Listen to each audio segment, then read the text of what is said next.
Good afternoon, esteemed chairs and members of all of the committees. Thank you for this opportunity to speak with you.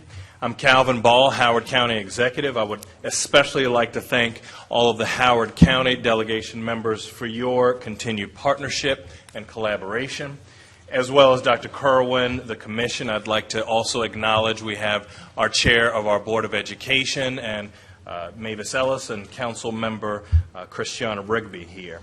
I come before you today to offer my support for Senate Bill 1000 and House Bill 1300, the blueprint for Maryland's future. In Howard County, we have a long-standing history of prioritizing education funding, and as a result, has one of the nation's leading school systems. If passed, this historic legislation would enable all of our Maryland counties to further invest in innovative programs while improving student outcomes, retention and salaries for our educators, as well as school system accountability. Howard County is grateful for the Commission's and the General Assembly's recommendations to promote partnership among local governments, our community service providers, and residents to maximize available resources so that all Howard County's children and youth thrive regardless of their socioeconomic status. Last session, I expressed support for the Commission's policy proposal, and I am encouraged by the priorities and recommendations put forth.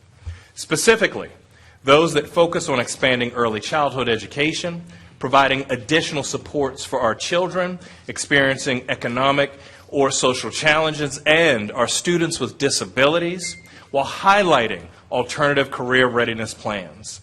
As a former educator and father of two in our public school system, I believe that local governments can and must play a role in removing educational barriers while increasing access to supportive services for vulnerable families so that all our children, from birth to 24, can succeed.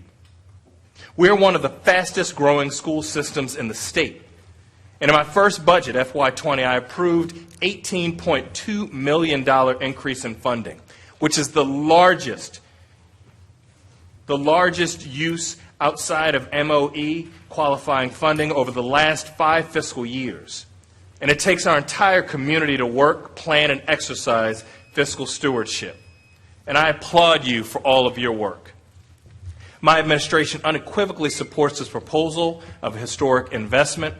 And while we all work through the revisions in this collaborative community process, I sincerely appreciate the efforts of the presiding officers and all of our state leaders to help foster the very best teaching and learning environment for all of our children and educators, and therefore ask for your partnership and support in passing this historic legislation. Thank you. Thank you.